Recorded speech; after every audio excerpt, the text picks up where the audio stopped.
Hanggang ngayon nga ay tikom pa rin ang bibig ni PBA Commissioner Willie Marshall tungkol sa nangyaring offensive interference kay Mota Tua sa Game 1 Finals na pumabor sa TNT tropang 5G. At dahil nga dyan ay disappointed si SMC Sports Director Boss Alfrancis Chua at mga PBA fans na naghihintay sa official statement ng PBA sa naturang bad decision na pinanguna ng PBA Technical Committee. Kaya naman marami ang nasasabi na umiiwas lang ang PBA na lumaki pa ang issue dahil makakaapekto ito sa liga at mismo sa kita neto na umaasa sa fans, advertising at iba pang mga bagay. Pero meron ding nagsasabi baka scripted lang talaga ang nangyari upang uminit ang PBA Finals dahil hindi nga Barangay Ginebra ang naglalaro na laging crowded ang venue. West Cabrandako, punta naman tayo sa bagong bata ni Coach Yengia. Walang iba kundi ang veterano na si Stanley Pringle na pumirma ng 2 years contract sa ROS kahapon ng Martes. Kaya naman marami ang nagtataka kung bakit hindi ito bumalik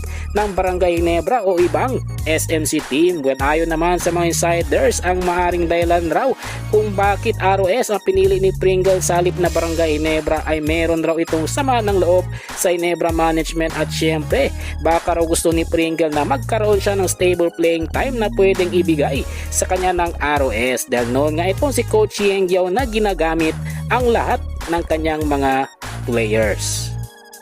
Well, panghuli sa timbalita ay patungkol naman sa resident import ng Barangay Ginebra, San Miguel at Gilas naturalized player na si Justin Brownlee na excited at motivated sa kanyang pagbabalik sa national team matapos ang mahabang layoff sa pagbabasketball. Well, ayon pa sa latest interview kay Justin Brownlee ay sinabi nga nito na okay na ang kanyang kondisyon at masaya siya na nakabalik na siya ng Pilipinas. Well, pagdating naman sa kanyang hinlalaki ay sinabi ni Justin Brownlee na okay na ito at masaya siya na okay na ang lahat at good and healthy siya ngayon. Well mga chong, nandito na lang ang ating balitang PBA at syempre huwag kalimutan mag-subscribe at i-like itong video bilang pagsuporta. So this is Channel B once again.